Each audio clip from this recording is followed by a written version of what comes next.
name is Andreas Russo, and in this video we're going to talk about the importance of real estate. Why real estate is your first job. Now, do you remember when you have been told since little you have to get a job and you have to be whatever you want it to be, a doctor, whatever? Now, I'm telling you something different. You've got to be a real estate owner. So it doesn't matter whether you've got a job at the moment or even don't have a job at the moment or you're penniless. One thing you've got to do for money, you do not work for a job. You only work for acquisition of cash flowing, positive cash flowing real estate.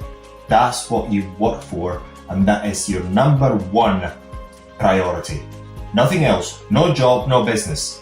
Number one priority, you're an owner of cash flowing real estate. That's what you are. That's what you've got to be if you want to have a decent life. If you're a doctor, an accountant, teacher, a cleaner, wherever you are, almost whatever age you are, what you have to aim at becoming is an owner of real estate. That is what keeps you going. This is much better than any job. I'm going to give you a story at the end of this video. It's not as if you have to buy land or any type of real estate. You don't buy real estate so that you can actually sell it, flip it. No, you buy real estate to be a permanent owner. So do you remember when we were actually educated to have a job for life, having an employment with a state, whatever profession, doctor, whatever. And usually we were told at school that that should have been our profession for life. What I submit to you is that that is a complete fallacy. What you have to be for life is a real estate owner. An owner of that type of real estate that is cash flowing positive. Now, let's go back to something that I've heard a number of times. Maybe you heard it as well. So what do people regret most when they're old? There are many things that they might regret. And one of the things I always aim at are just having as little regrets as possible. But one of the things that I would regret is if I had never bought any real estate, certainly not having bought real estate. And this is something that many old people told me that they regretted. Not buying real estate because they said, oh, when I was young, you see that house was worth pretty much nothing. I could have bought it, never bought it. This is something I heard many times since I was young. So I listened and said to myself, I want to own real estate here. And then for those people, when they're old, who own real estate, what they regret is not bought enough real estate. Because the point is, if you just carry on buying real estate, very soon you're going to be financially independent and very rich eventually. All the richest people I met, they were rich, extremely rich, mainly because of real estate. And the wealth of families is all mostly into real estate. It's not in bank accounts, it's not in shares, it's not anywhere else. Most of it is in hard assets that are cash flowing, positive cash flowing. This is where the wealth is.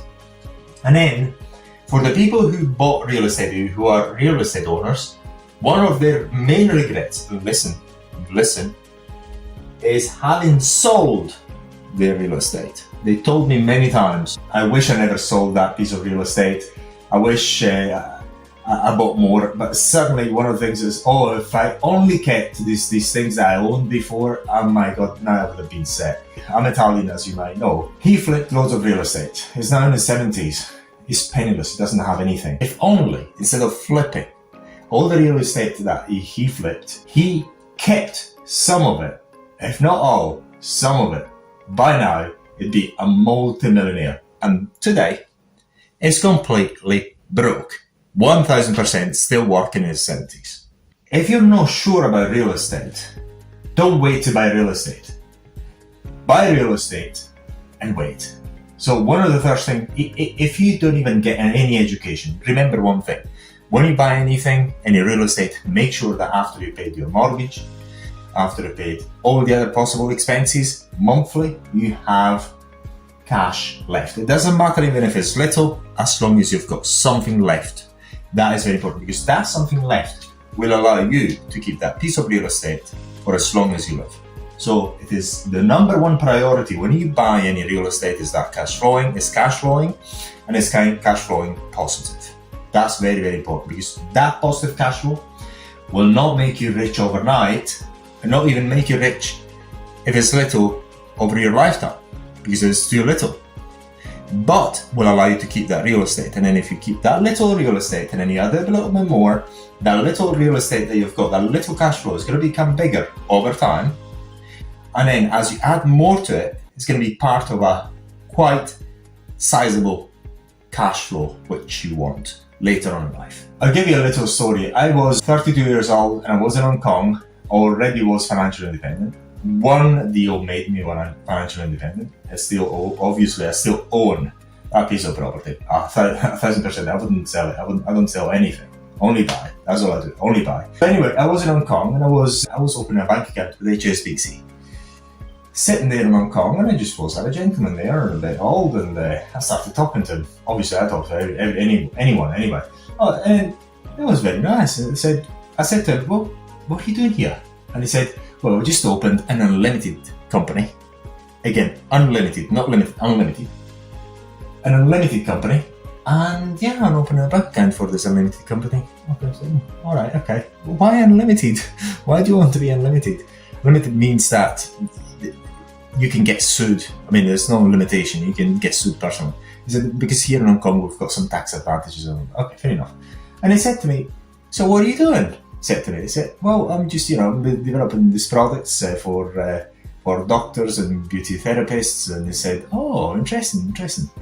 And then I don't know how it came about, but he said he's a landlord and he has properties in London and other places. Ridiculous. Basically, he's a generational multi-millionaire. It's not just he made it. It was his parents and the grandparents that made it so extremely filthy rich.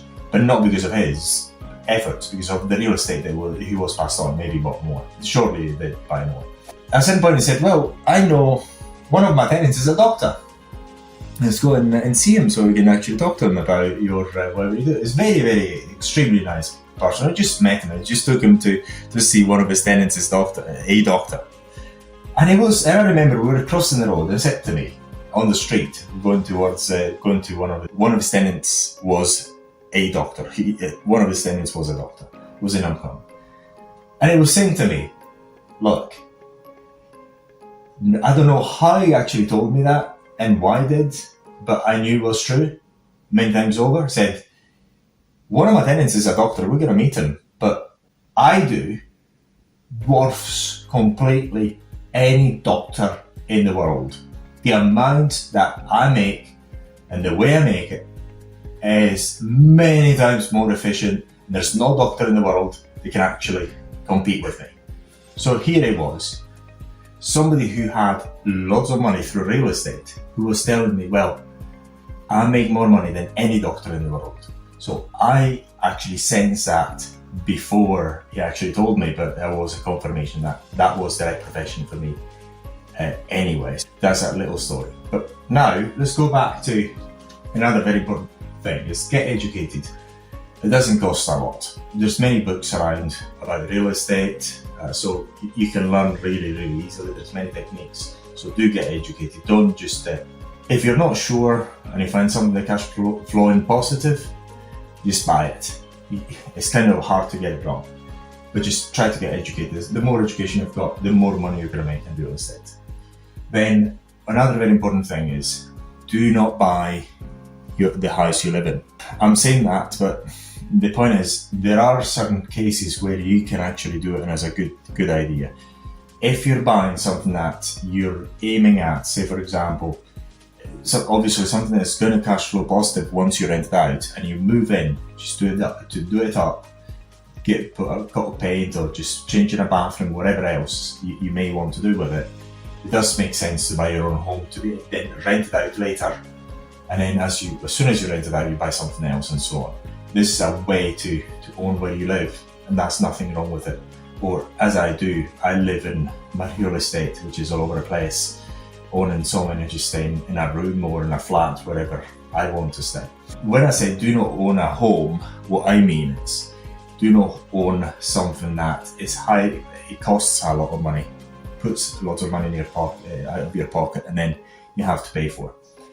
And it takes lots of equity out of your life. That's something that you should not do. So that's one. Thank you very much for watching this video, and we hope it's been useful. Andreas Russo here.